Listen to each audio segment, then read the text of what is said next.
आपको बताने जा रहा हूँ हमारे देश इंडिया की सबसे चर्चित गैंगरेप केसों में सबसे ऊपर आने वाला निर्भया गैंगरेप केस। समय था 16 दिसंबर 2012। दिसंबर की वो अंधेरी और काली रात को दिल्ली की सड़कों पे जो हादसा हुआ वो आज भी हम याद रखते हैं निर्भया गैंगरेप के नाम से। निर्भया, जिनकी असली नाम ज्योति सिंह थी, वो और उनके एक मेल फ्रेंड, एक बंधु, लाइफ ऑफ पाई नाम का एक मूवी देखकर लौट रहे थे। तब वो लोग साउथ दिल्ली के मोनिका में वेट कर रहे थे एक ऑटो के लिए या फिर एक बस के लिए, और तभी उनको एक ऑफ ड्यूटी बस दिखता है जिसमें 6 आदमी थे। एक ड्राइवर था और बाकी 5 आदमी थे।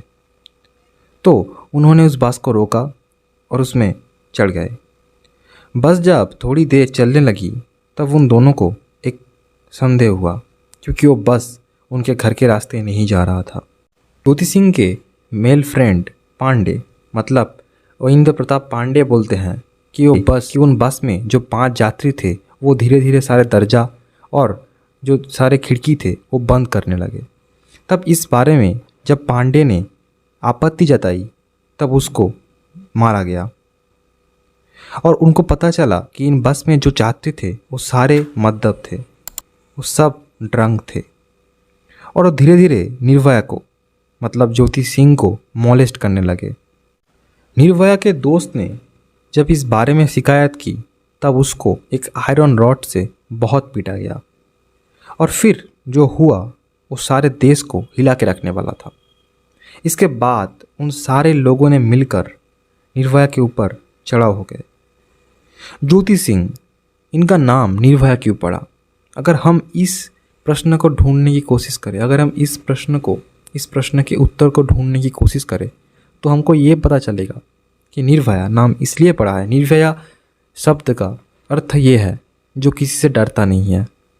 ज्योति सिंह के फ्रेंड को, मतलब पांडे को बेरहमी से मारने के बाद ज्योति सिंह को भयानक तरीके से रेप किया जाने लगा। वहाँ पे मौजूद सारे आदमी ज्योति सिंह को बारीकी से रेप कर रहे थे, और ड्राइवर का सीट बदल रहा था। जब एक का मन भर जाता तो वो ड्राइविंग सीट पे बैठ जाता और बाकी लोग मिलकर ज्योति सिंह को गैंग रेप करते। इसी तरह से ये इंसिडेंट कई घंटों तक चला। जिस आयरन रॉड से पांडे को बेरहमी से मारा गया था, उसी रॉड को ज्योति सिंह के प्राइवेट पार्टों में इंसर्ट किया गया, और इससे ज्योति सिंह को एक बहुत बड़ी इंजरी का सामना करना पड़ा। हैवानों ने ज्योति सिंह के प्राइवेट पार्टों में रॉड को घुसाकर उसके इंटेस्टाइन्स को फाड़ कर रख दिया, और बाद में मेडिकल रिपोर्ट से ये जाना गया कि ज्योति सिंह को बहुत सारे सेप्टिक इंजरीज हो गए थे अपने प्राइवेट पार्ट्स में और जेनिटल ऑर्गन्स में भी। बाद जब वो हैवानों का मन भर गया उनसे, तब उन्होंने वो 2 हाफ डेड बॉडीज़ों को बस से, एक चलता हुआ बस से फेंक दिया बाहर, और फिर उन्होंने कोशिश की उन दोनों के ऊपर से बस को चढ़ाने को, जिससे उनका मौत हो जाए और कोई सबूत ना रहे। ज्योति सिंह का दोस्त अपने जान के ऊपर खेल के ज्योति सिंह को बचाया और अपने आप को इंजर्ड कर लिया। वो खून से लथपथ सड़क के किनारे पड़े रहे। एक आदमी जो वहीं से गुजर रहा था, उसने 2 हाफ डेड बॉडीज़ को एक साथ पड़े हुए देखा। तब उसने पुलिस को इन्फॉर्म किया, और उसके बाद पुलिस आकर निर्भया के बॉडी को हॉस्पिटल में ट्रांसफ़र करता है। जब निर्भया के बॉडी को हॉस्पिटल पे लिया जा रहा था तब उसके सिर्फ 5% इंटेस्टाइन ही बचे थे, बाकी सब उन हैवानों ने फाड़ कर रख दिया। ज्योति ने बहुत फाइट किया अपने रेपिस्ट से लड़ने को, क्योंकि उनके रेपिस्ट के बदन में बाइट के बहुत सारे निशान पाए गए। इसलिए ज्योति को निर्भया बोला जाता है कि उसने अपने मरते दम तक एक फ़ाइट किया, और निर्भया का मतलब होता है जिसको कोई भय नहीं, जो अपने मरते दम तक फाइट किया, वही निर्भया है। इस केस के बाद पुलिस ने सीसीटीवी रिकॉर्ड चेक किया और बहुत सारे गवाहों के साथ 6 आदमियों को अरेस्ट किया। इनमें थे 30 साल के राम सिंह, जो बस को ड्राइव कर रहा था, उसका 26 साल का भाई मुकेश सिंह, इन दोनों को अरेस्ट किया गया राजस्थान से। राम सिंह और मुकेश सिंह रविदास कैंप में रहते थे, एक स्लम इन साउथ दिल्ली। 20 साल का विनय शर्मा एक असिस्टेंट जिम इंस्ट्रक्टर था। वहीं 19 साल का पवन गुप्ता एक फल बेचने वाला था। ये दोनों को अरेस्ट किया गया उत्तर प्रदेश और बिहार से।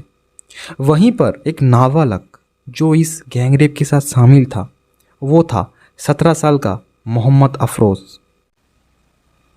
निर्भया गैंगरेप केस में जो चीज़ सबके सामने सबके पहले आता है वो है प्रोटेस्ट। देश में इतना प्रोटेस्ट इसके पहले किसी चीज़ को लेकर नहीं हुआ था, एटलीस्ट वुमेन सिक्योरिटी के बारे में। ये सब प्रोटेस्ट पहले शुरू हुआ 21 दिसंबर 2012 को इंडिया गेट के सामने एंड रसियाना हिल के सामने। इसके बाद ये शिफ्ट होके चला गया पार्लियामेंट ऑफ इंडिया में एंड राष्ट्रपति भवन के सामने, और फिर यहाँ से प्रेसिडेंट ऑफ इंडिया के भवन के सामने। हजारों में प्रोटेस्टर्स आए और उनको पुलिस के साथ भिड़ना पड़ा, और वहाँ पे रैपिड एक्शन फोर्सेस को भी डिप्लॉय किया गया। निर्भया जो उत्तर प्रदेश में जन्मी थी लेकिन दिल्ली में पली बड़ी थी, इस रेप केस के बाद जब उसका हालत बहुत ख़राब हो चुका था तब उसको सिंगापुर ले जाया गया, लेकिन वहाँ पे 29 दिसंबर को उसका मौत हो जाता है। जैसा कि मैंने आपको पहले ही बताया, इस केस में जो सारे आइडेंटिफाइड क्रिमिनल्स थे वो थे राम सिंह, मुकेश सिंह, विनय गुप्ता, पवन गुप्ता, अक्षय ठाकुर और एक नाबालग। राम सिंह जो उस बस का ड्राइवर था वो सुसाइड कर लिया, उसने सुसाइड कर लिया तिहाड़ जेल में ट्रायल के दौरान, और वो नाबालग को एक होम में भेजा गया और उसके बाद कुछ दिनों के बाद उसको छोड़ दिया गया। बाकी चारों को फांसी की सज़ा होता है 2013 में। यही था निर्भया गैंगरेप का केस स्टडी। हम ऐसे ही बहुत सारे क्राइमों पे अपना केस स्टडी लाते रहते हैं। अगर आपको क्राइम स्टोरीज देखना पसंद है तो ज़रूर हमारा चैनल को सब्सक्राइब कर लेना। Thank you for watching, give a like.